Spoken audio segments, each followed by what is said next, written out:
Mount Huascaran is the highest mountain in Peru, located in the Ancash region of the Andes mountain chain.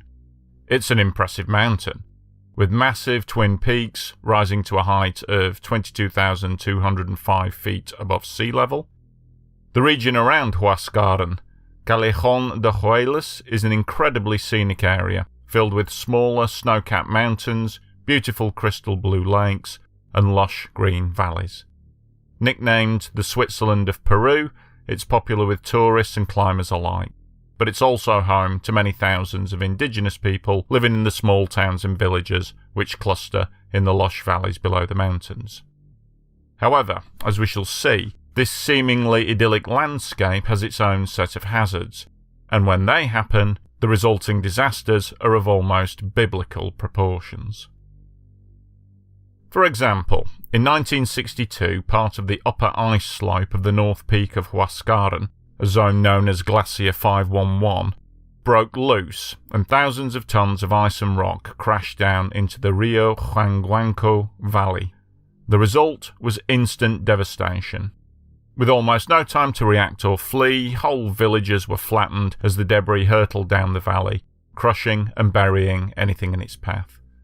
An estimated 4,000 people were killed, and if that sounds bad, well, it only gets worse from here on in. In the wake of this catastrophe, two American climbers, Dave Bernays and Charles Sawyer, who were working out of Boston's prestigious MIT facility, undertook a reconnaissance trip to Peru to climb Huascaran and make an assessment of any ongoing danger posed by the mountain. What they found far exceeded any worst-case scenario that they could have envisaged. High up on the North Peak, they found an enormous slab of vertical rock, being steadily undermined and loosened by the moving ice of Glacier 511. They estimated that this cliff face, which was hundreds of meters wide and over 1,000 meters tall in places, could cause an avalanche of destructive force far, far greater than the one which had just killed the 4,000 people. Upon voicing their concerns to the local authorities, the newspapers got wind of the story, resulting in a front-page headline which read, "Dantesque avalanche threatens Yungay," Yungay being the largest village in the valley below.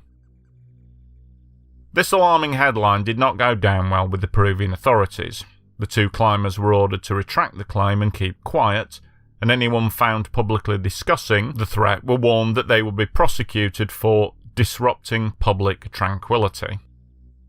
A local expert was brought in who attested to the fact that the town of Yungay was in fact in no danger and that the claims of the American mountaineers were exaggerated and were nothing more than unsubstantiated scaremongering.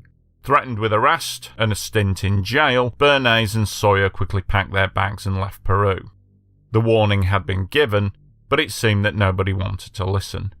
The residents of Yungay carried on with their daily lives, reassured by the experts that everything was under control and that there was absolutely nothing to worry about.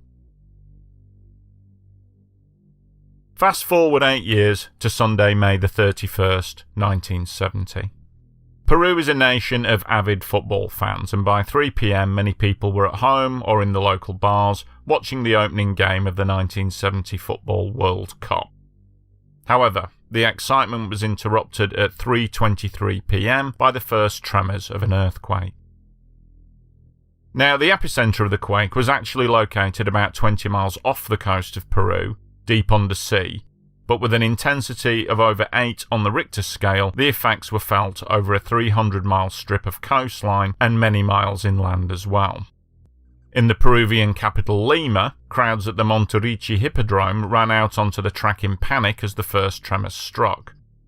But the capital city was fortunate. Situated on the very southern edge of the affected zone, Lima escaped lightly, with few fatalities and little damage reported. People's initial fears of disaster seemed unfounded, and at first it looked as if maybe Peru had dodged a bullet.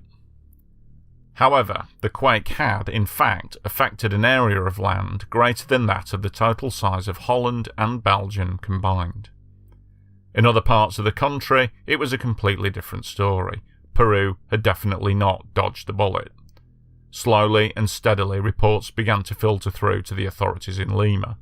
The coastal town of Chimbote was in ruins. 70% of the buildings had been destroyed. Other coastal towns were in a similar state. Power and phone lines were down, roads were cracked and impassable, bridges had collapsed, power stations were offline. From the interior zone, even the local radio stations had gone quiet. With the weather wet, foggy and cloudy, army helicopters flying into the area were unable to see much of anything. From the zone of Callejon de Huelas, where Mount Huascaran was situated, there was no communication at all, just an ominous silence. That Sunday, the population of the town of Yungay would have swelled from the usual 5,000 or so residents to upwards of 20 to 25,000, as people from all around the area came for the traditional Sunday church service and the busy Sunday market. When the quake struck and the first tremors were felt, many people actually ran into the large church to seek shelter, but nothing could prepare Yungay for the disaster which was about to engulf the town and everybody in it. Just as the American climbers had predicted 8 years previously, the massive rock face hanging above Glacier 511 gave way immediately as the first tremors struck. The slab of cliff face that fell is estimated to have been about half a mile wide and many hundreds of feet tall. This enormous mass fell 2,000 feet straight down, landing on the glacier below, whereupon it barreled straight down the steep ice, picking up ice, snow, rock, debris as it went. The first victims of the avalanche were a team of 15 Czech climbers who were on the mountain at the time. They were simply swept away and never seen again. The mass of material that moved that day is beyond comprehension, somewhere between 50 to 100 million cubic meters of rock, ice, snow, soil and freezing water flooded down the valley, moving at an incredible 270 miles an hour. Huge boulders, some the size of small houses, flew on ahead of the main flow. They were estimated to be moving at an incredible 680 miles an hour, and these enormous cannonballs of destruction obliterated literally anything in their path. In under 2 minutes, the flow reached Yungay, and the massive wave of destruction, a 200-foot-tall seething mass of grey, mud, rock, travelling at 250 miles an hour, simply wiped Yungay and the 25,000 people sheltering there off the face of the earth.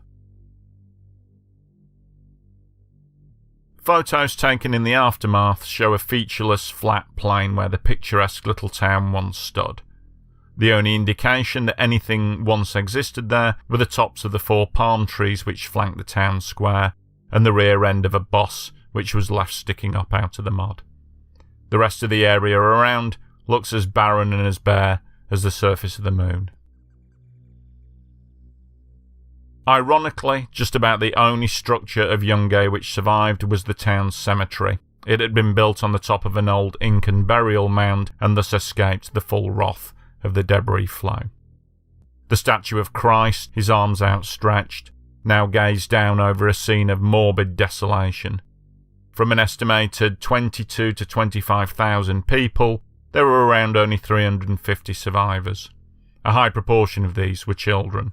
Reports from the time stated that the kids had been watching a clown show, and that when the first tremors struck, it was the clown that led the children to high ground and thus saved their lives. It was a tiny ray of good news amongst the terrible devastation, but even this is tainted by sadness. These youngsters were often the only surviving members of extended families. One heartbreaking quote which I read from a young boy stated, "I lost my parents, my grandparents, my aunts, my uncles, my cousins, and all my friends from school. Everyone I know is gone." Due to the poor weather and the lack of passable roads, it took rescue teams the better part of a week to arrive in the area. Meanwhile, the few survivors had been living without food or shelter and were in very poor condition. Such was the sheer scale of the disaster that aid teams flew in from all over the world, and even the United States First Lady, Pat Nixon, visited the area to draw attention to the plight of the Peruvian people. Relief efforts went on for months, but it took years for some areas to fully recover from the effects of the earthquake. The town of Yungay was never excavated. It remains buried under 30 foot of solidified modern rock. The Peruvian authorities forbade any kind of excavation on the site, so no bodies were ever recovered. The dead remain buried along with the remains of the town. You can visit the site, today called the Campos Santos de Yungay, where there is a memorial site and locals have planted roses and new palm trees and erected crosses as remembrances for the thousands that died here. The cemetery with the statue of Christ remains as the only recognisable structure from old Yungay town, along with a few surreal relics, the stumps of the 4 palm trees that were left sticking out of the mud, and the rusted remains of the twisted bus. To this day, no one is really quite sure of how many people died in what became known as the Great Peruvian Earthquake of 1970. The most widely accepted figure is that in total somewhere between 65 to 70,000 people lost their lives, 80,000 were wounded, and 140,000 were left homeless, making the Ancash earthquake one of the deadliest of modern times. The death toll at Yungay, estimated at between 22 to 25,000 fatalities, makes the Huascaran rockfall the single deadliest avalanche of all time.